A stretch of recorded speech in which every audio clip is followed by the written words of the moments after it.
James Carville, the Ragin' Cajun, a veteran Democratic strategist known for his sharp wit and no-nonsense approach, has recently stirred up a significant debate within the Democratic Party. Carville, who rose to national prominence as the lead strategist for Bill Clinton's successful 1992 presidential campaign, has voiced concerns about the direction the party is heading, particularly regarding the influence of progressive figures like Alexandria Ocasio-Cortez, AOC, and Bernie Sanders.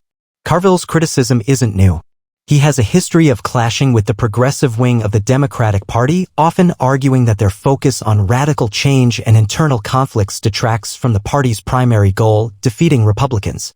In a recent appearance on Chris Cuomo's News Nation show, Carville didn't mince words. He suggested that AOC and Sanders should prioritize winning Republican seats before advocating for sweeping changes within the party.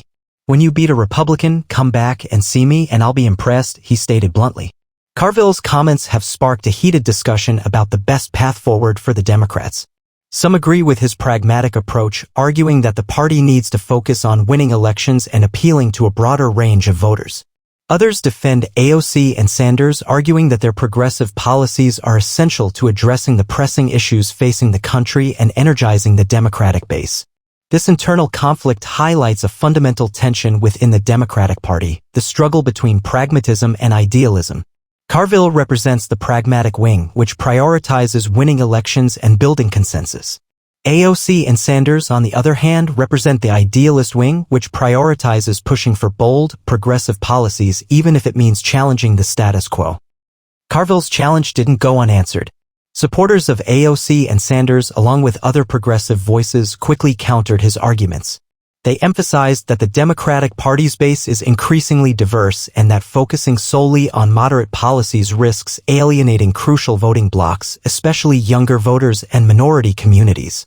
The progressive wing argues that issues like climate change, income inequality, and social justice require bold, transformative solutions and that incremental changes are insufficient. They believe that the party needs to champion these issues to mobilize its base and inspire a new generation of voters. Furthermore, they argue that winning Republican seats is not the only measure of success. They point to the growing influence of progressive ideas within the Democratic Party and the increasing number of progressive candidates winning primaries as evidence of their movement's strength. This debate also highlights a generational divide within the Democratic Party. Older strategists like Carville, who have decades of experience in electoral politics, often prioritize pragmatism and moderation. Younger progressives, on the other hand, are more likely to prioritize idealism and bold policy proposals. The discussion surrounding Carville's comments reflects a broader debate about the future of the Democratic Party. Some argue that the party needs to move further to the left to address the urgent challenges facing the country. Others argue that the party needs to moderate its message to appeal to a wider range of voters. This internal struggle will likely continue to shape the Democratic Party's strategy in the lead-up to the next election. The criticism from Carville also brought to the forefront the long-standing view that the progressives are not doing enough to win swing districts, that they are too focused on deep blue districts and pushing for policies that are not popular in the middle of the country. Part 3. The shifting political landscape and the Rust Belt factor. The backdrop to this internal Democratic debate is the shifting political landscape in the United States. The Republican Party has made significant gains in recent years, particularly in rural areas and among working-class voters. This has led some Democrats to question whether their current strategy is effective in reaching these crucial demographics. One of the key battlegrounds in American politics is the Rust Belt, a region that has historically been a stronghold for the Democratic Party. However, in recent elections, the Rust Belt has shifted towards the Republicans, driven by economic anxieties and cultural concerns. Carville, who has a deep understanding of the Rust Belt, argues that the Democrats need to pay more attention to the concerns of working-class voters in these areas. He believes that the party's focus on progressive issues like climate change and social justice can alienate these voters who are more concerned about jobs and economic security. The Democrats' struggle to win back the Rust Belt is a significant challenge for the party. Without these states, it will be difficult for the Democrats to win the presidency and control Congress. This is a very important point that Carville brings up because it is not just about the progressive wing winning seats in their strongholds, but also about the party as a whole being able to appeal to the middle of the country. The economic and cultural concerns of the Rust Belt voters are complex and require a nuanced approach. Many of these voters feel left behind by globalization and technological change. They also feel that the Democratic Party has become too focused on the concerns of urban elites and has lost touch with the values of working-class Americans. The electoral math is a harsh reality for the Democratic Party. While progressives have energized the base in urban centers, the party's overall success hinges on winning back suburban and rural voters. This requires a delicate balancing act, appealing to the progressive base while also addressing the concerns of more moderate voters. Carville's challenge to AOC and Sanders highlights this fundamental tension. He argues that winning Republican seats is not just about electoral gains, it's about demonstrating the party's ability to appeal to a broader cross-section of the American electorate. This includes voters who might be skeptical of progressive policies but are open to pragmatic solutions. The search for common ground is a crucial aspect of this challenge. The Democratic Party needs to find ways to bridge the divide between its progressive and moderate wings. This requires open dialogue, compromise, and a willingness to prioritize shared goals. Some strategists suggest that the party should focus on economic issues that resonate with working-class voters, such as job creation, affordable healthcare, and infrastructure investment. These issues have the potential to unite the party's diverse base and appeal to moderate voters. Others argue that the party needs to address cultural concerns more effectively.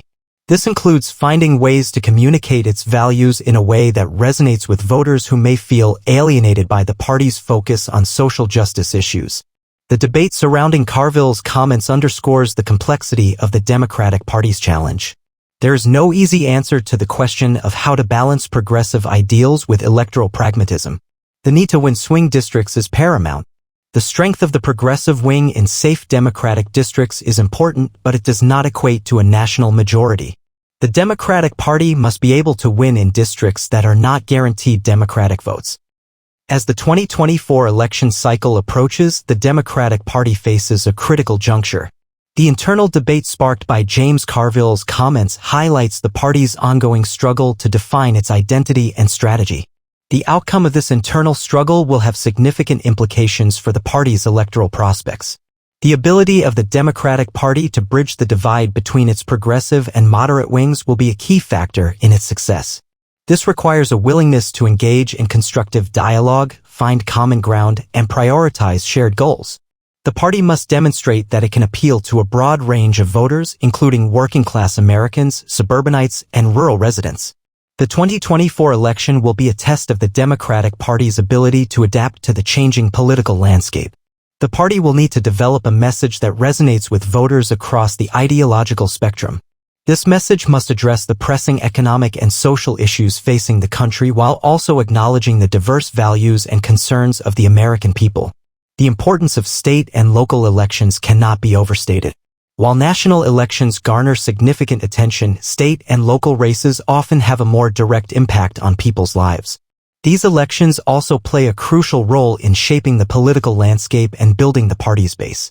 The Democratic Party needs to invest in building its infrastructure at the state and local levels. This includes supporting progressive candidates, registering new voters, and engaging with communities that have historically been marginalized.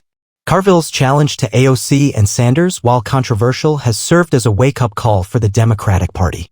It has forced the party to confront its internal divisions and reassess its strategy. The party's ability to navigate these challenges will determine its future success. Ultimately, the Democratic Party's success in 2024 and beyond will depend on its ability to unite its diverse base, appeal to a broad range of voters, and address the pressing issues facing the country. The internal debates of the party, as highlighted by Carville's comments, are a necessary step in that process.